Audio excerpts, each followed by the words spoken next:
Hello दोस्तों, एक बार फिर से स्वागत आप सभी का मेरे YouTube channel D study centre में।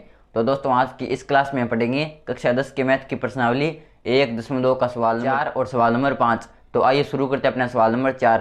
तो दोस्तों, सवाल नंबर 4 है कि HCF 306 और 657 बराबर 9 दिया है। इसका मतलब है कि 306 और 657 का HCF 9 है, तो 306 और 657 का LCM ज्ञात करो। अर्थात कहने का मतलब ये है कि हमारे पास दो संख्याएं हैं 306 और 657। इनका HCF तो दिया गया है हमें 9, तो हमें ज्ञात करना है LCM।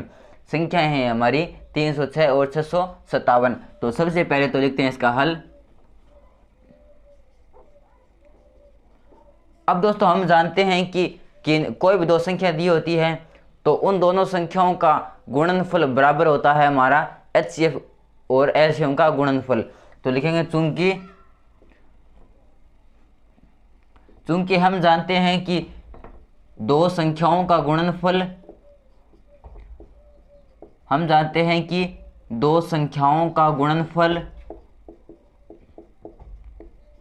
बराबर होता है उन्हीं संख्याओं का HCF इंटू LCM।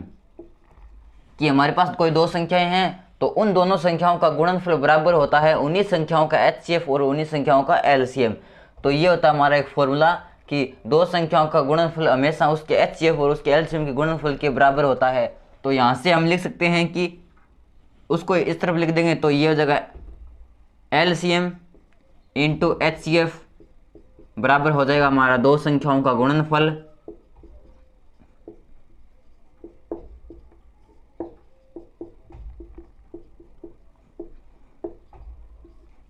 अब हमें क्या ज्ञात करना है? हमें ज्ञात करना है LCM।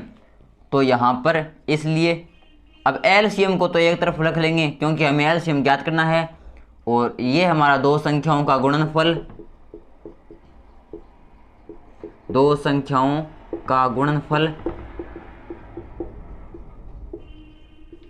अब ये हमारा HCF इसकी गुणा में है तो इसके भाग में आ जाएगा, तो HCF आ जाएगा इसके भाग में आ जाएगा अपना HCF।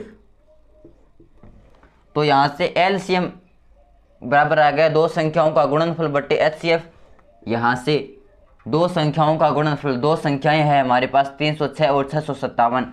306 इंटू 657 बट्टे HCF, और HCF का मान दिया गया है हमें 9 बट्टे 9।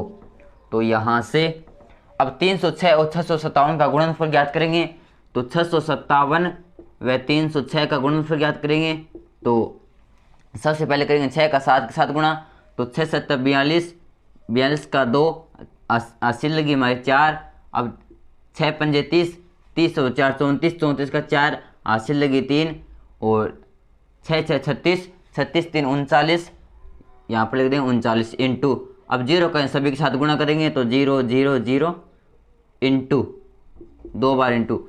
अब यहाँ पर 3 का गुणा करेंगे 7 के साथ, तो 7 ये 21, 21 का 1 80 लगी 2।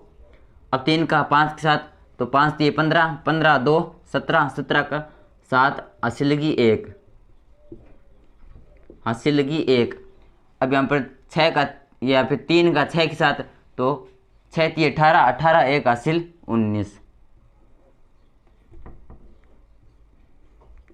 तो यहाँ से 2 4 9 1 10 80 लगी 1, 7 3 10 80 1 11 80 लगी 1, 9 और 1 80, तो 9 1 10, 10 की 0। अब 80 लगी हमारी 1, तो 1 1 हो जाएगा 2। तो इस प्रकार यहाँ से 306 और 657 का गुणा आ गया हमारे पास 2,01,042। तो ये हो गया हमारे पास 2,01,042, 42। तो ये हो गया 2,01,042। इसके अंदर भाग देंगे 9 का, तो ये हो जाएगा 22,338। तो इस प्रकार यहाँ से LCM का मान आ गया हमारे पास 22,338। हमारा सवाल नंबर 5, और सवाल नंबर 5 है कि जांच कीजिए कि क्या किसी प्राकृत संख्या n के लिए, यहाँ पर n एक प्राकृत संख्या है, प्राकृत संख्या में 1 से लेकर अनंत तक सभी संख्याएं आती है जिसके अंदर शून्य शामिल नहीं है, माइनस वाली संख्याएं शामिल नहीं है और साथ में दशमलव वाली संख्याएं शामिल नहीं है। प्राकृत के अंदर 1 से लेकर अनंत तक केवल पूर्ण संख्या शामिल होती है, अर्थात 1 2 3 4 इस प्रकार ये सभी संख्याएं शामिल होती है। 0 नहीं आता, दशमलव वाली संख्या नहीं आती। तो इस प्रकार n के लिए संख्या 6n अंक 0 पर समाप्त हो सकती है। तो लिखेंगे हल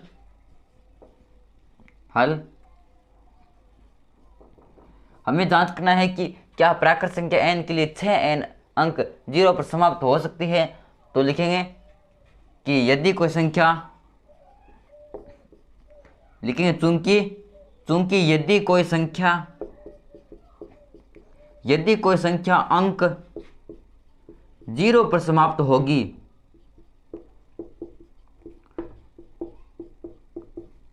यदि कोई संख्या अंक 0 पर समाप्त होगी तो वह संख्या 10 से विभाज्य होगी।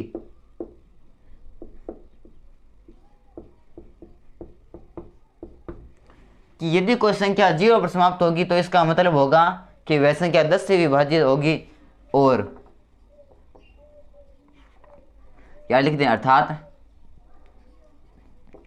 अर्थात वह संख्या 2 व 5 से भी विभाज्य होगी। 5 से भी विभाज्य होगी कि यदि कोई संख्या 0 पर समाप्त होगी तो इसका मतलब है वह 10 से विभाज्य होगी, अर्थात उस संख्या में 10 का भाग जाएगा। और उस संख्या में 10 का भाग जाएगा इसका मतलब है कि उस संख्या के अंदर 2 का भी भाग जाएगा, 5 का भी भाग जाएगा। और लिखेंगे चूंकि हम जानते हैं कि 10 बराबर होता है 2 × 5, क्योंकि 10 बराबर होता है 2 × 5, इसलिए अगर किसी संख्या में 10 का भाग जाएगा तो उसके अंदर 2 का भी भाग जाएगा, 5 का भी भाग जाएगा। तथा हमें दिया गया 6 की पावर n, तो 6 की पावर n को लिख सकते हैं 2 × 3 की पावर n, इसको लिख सकते हैं 2n × 3 की पावर n।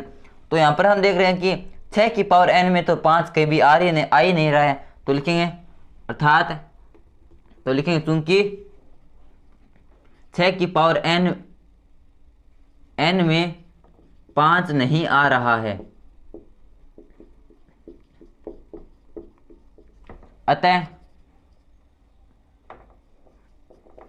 अतः यह संख्या 5 से विभाज्य नहीं होगी।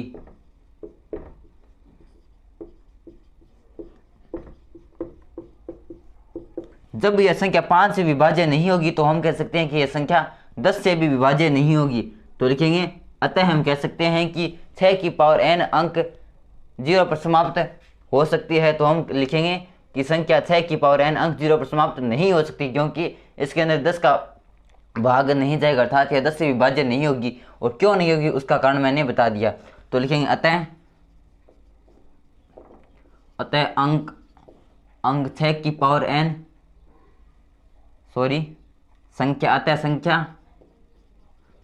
संख्या 6 की पावर n अंक 0 पर समाप्त नहीं होगी।